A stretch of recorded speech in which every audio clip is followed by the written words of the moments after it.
Hello and welcome to the final version of my Sashiko presentation. In my presentation, I'll talk about my research paper and the studio component of my project. I will get into the thesis and argumentation of my paper, and then I'll also talk about the aims of my studio portion and then the progress that I've been making with that. My thesis is Sashiko design and facture is directly related to the area or individual's access to economic resources and social standings. The 3 points of analysis that I will be making in my paper revolve around the design and technical differences in Sashiko. I will be looking at the materials that are used in Sashiko, the dye and color saturation, and then the patterns used, and the differences between high and low Sashiko. Rural, low class, and common people around the Nanbo area had limited access to economic resources, and they were also low class people during the Edo period. The materials that they had access to were coarse linen, hemp, and rami, and then if they could afford it, they could also use cotton, but most of the time cotton was a little bit too fine for them. The dye that they were allowed to use was gray, brown, and indigo, and it was typically in a light saturation. The patterns that the common people were allowed to use and were popular were the hemp leaf pattern, the hishi stitch, and the kogan pattern. The hemp leaf pattern symbolized the materials that they were allowed to use, which was the hemp leaf, and it also symbolized warmth during the winter months. And then the hishi stitch was used to fake a darker saturated dye. They would use 2 threads together, the dark thread to represent a dark saturated dye of the cloth, and then the white thread to represent the Sashiko pattern.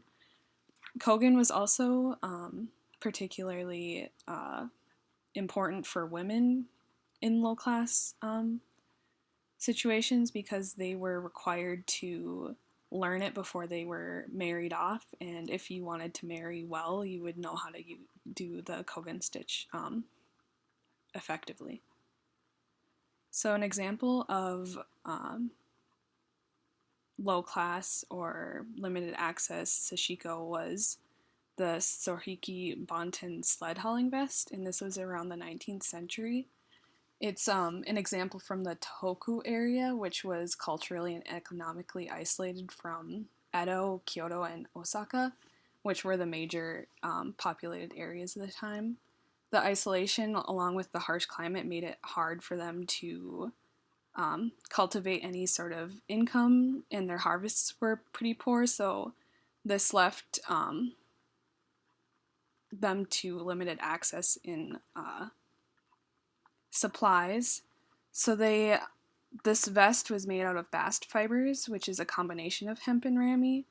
Cotton was a warmer material for them to use, but they had difficulty cultivating it in the area because of the harsh climate, so they couldn't afford to import these cotton fibers, so they were left to use bast fibers.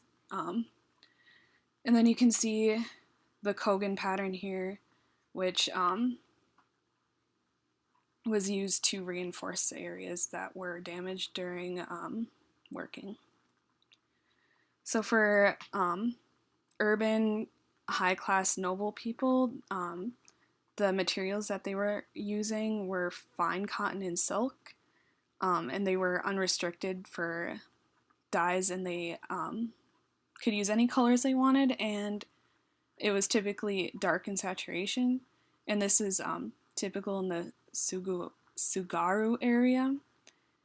Some of the patterns that were exclusive to the high-class people were the cross-circle shippo, the wachagi, the scaled weight, or the fundo, and then the linked mist, kasumi tsunagi.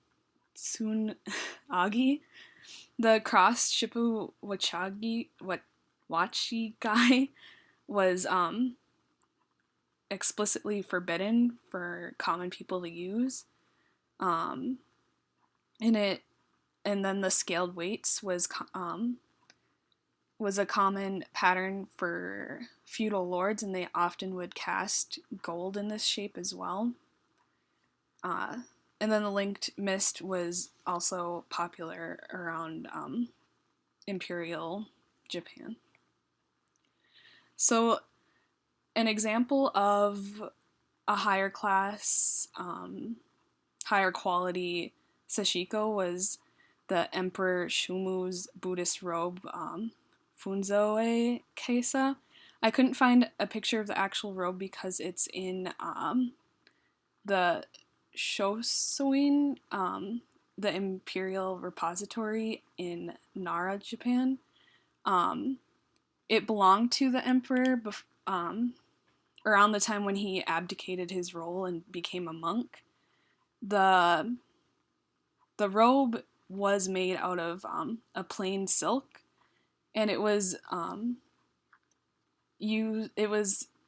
threaded with purple silk. So unlike commoner sashiko, they were meant to show off the stitches and the colors that they were allowed to use.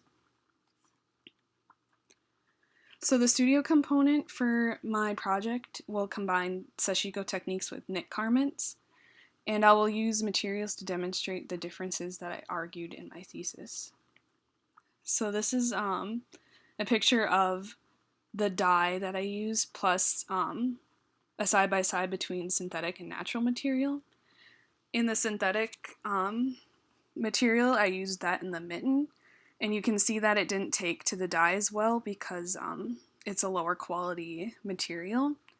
And then the natural material used in the sock took to the dye way better, and so you can kind of just see the difference between having access to higher quality material versus lower quality material and how that affects the dyeing process.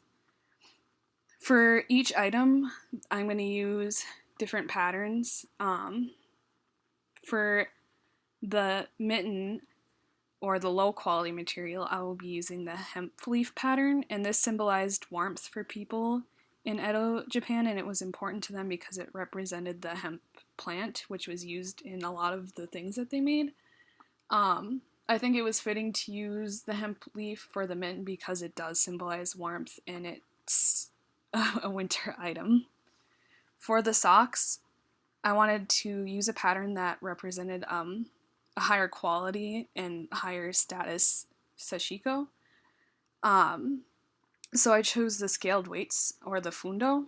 And this was common for wealthy feudal lords, and they would use this pattern to cast gold ingots in the same shape. And this is some sashiko that I've been practicing. You can see each stitch, and I had to try and make each line straight, and this took a lot longer than I thought it would, so but it was an interesting process, and I'm excited to do more of the stitching in the final version of my project. And that's it. Thanks.